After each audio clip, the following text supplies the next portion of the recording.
By now, all of you should be well aware of the 1.6 billion rand tender fraud case that is currently ongoing in Cape Town. This news broke yesterday, and it was a fairly well. Actually, it broke on the 1st of October, but really yesterday is when it blew up, and everyone sort of started talking about it because, of course, this is big news. For years, the ANC has been front and center of every single corruption case in South Africa.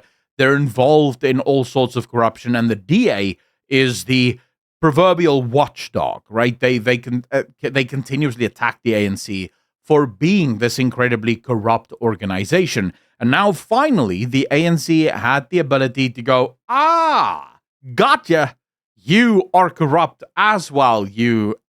Turns out there's a lot more to this story than meets the eye. So while, yes, the total number is 1.6 billion, here you have Cape Town Mayor Geordin Hill-Lewis actually explaining the reality thereof.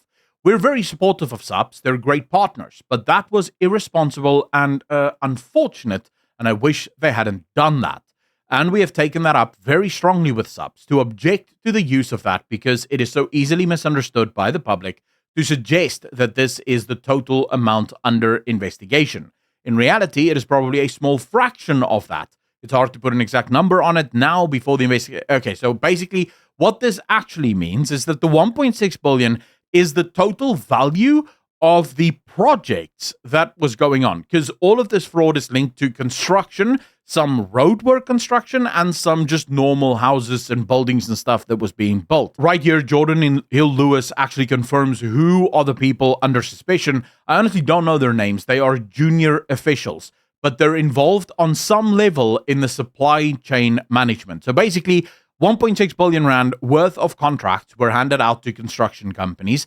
And in the course of these construction projects, there was fraud and corruption that was taking place. So, for example, you need copper wire, and you actually need 100,000 rand worth of copper wire, but you buy 125,000 rand worth of copper wire, and then 25,000 of that is sold off or taken home, or you don't even, but you charge 125,000, right? So you understand that some of the 1.6 billion was siphoned off. It's not the actual number of the tender fraud and the corruption. What's really funny and what immediately struck me as quite interesting, and it's actually a grace that I didn't cover this yesterday, because when I first saw this, my immediate thinking was, okay, go for the throat. I am going to destroy the DA on this, because I am convinced that the DA isn't really that much better than any of the other political parties. I think they're politicians, and politicians lie.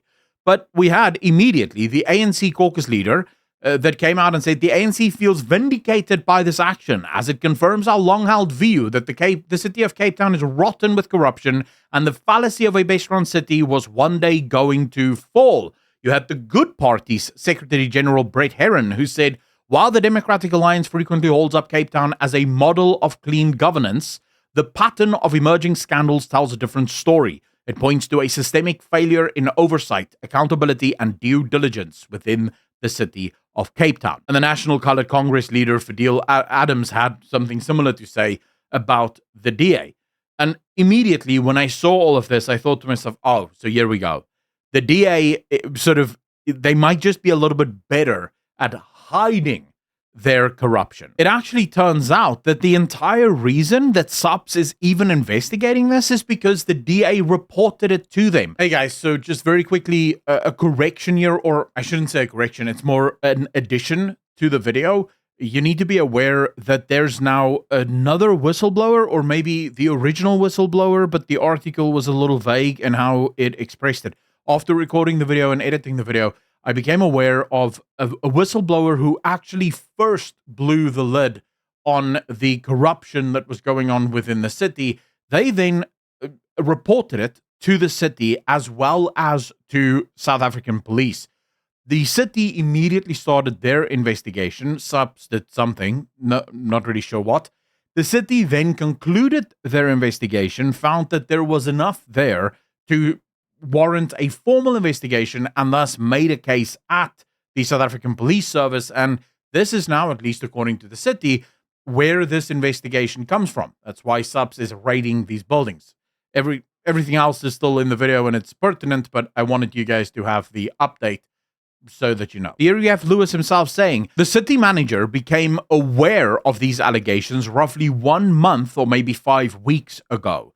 He reported them to me immediately at the time and that he's investigating them. And he then later concluded his investigation and said that he had handed over the matter to the South African Police Service. And he had asked them to investigate it further to see if there was any criminal conduct. And that is exactly what the SAPS is now doing. So the ANC, the Good Party, the Congress or the Coloured Congress, all of these people are jumping on a bandwagon for a thing that is actually quite good. Look, South Africa is an incredibly corrupt country. And when you have corruption right at the very top of a country, it stands to reason that almost every single person that goes into politics thinks that there is some kind of way that they can benefit themselves and maybe enrich themselves, at least to some extent. That's not going to be completely sort of isolated to just the ANC or just the EFF or just the MK. Every single political party in South Africa is going to have some level of corruption because it's a free-for-all, effectively, in the country. The one difference, and I say this as someone who doesn't openly support the DA, who isn't, not skeptical of the DA, but the one difference that I have seen over the course of the last decade between the DA and the ANC is that when there is corruption within the DA, it is oftentimes the DA that is blowing the whistle on the corruption within the DA, and that corruption is immediately prosecuted, which is effectively all you can hope for. Even the most uncorrupt countries in the world will still have corruption. The way you deal with that is you punish it. That's how corruption should be dealt with. Just last week, actually, a member, I think last week or maybe 2 days ago, a member of the Communist Party in China was sentenced to death for accepting bribes. That's how China deals with corrupt officials, because they view it as not their money, it's the money of the people, whatever the hell that means in China, and therefore it is treason to take bribes or to be corrupt in China.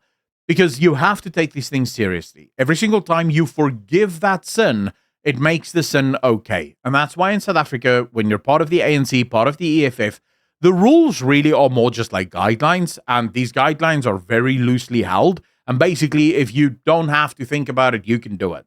Right? That's effectively all that these parties do. And that's why there is so much corruption within these parties, because no one is ever held to account. Just take Julius Malema. Most recently, Julius Malema is convicted of firing a gun in public on video. The first thing he does as soon as he is convicted of it, he blames everyone but himself.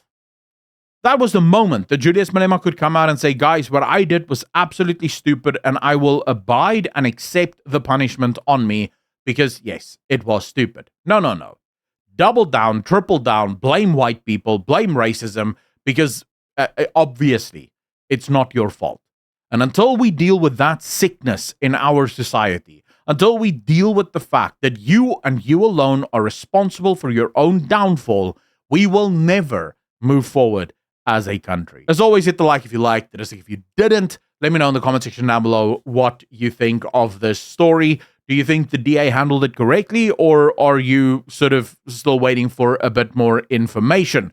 Massive shout out and thank you to all of the patrons as well as the YouTube channel members for continuing to support this channel. If you become a member, you get early access to a lot of my videos, as well as sometimes just random ramblings from me about stuff that I'm thinking of or topics that I have not yet made up my mind about. As always, be good to each other, be kind to each other, question everything, and I will see all of you in the next one. Peace.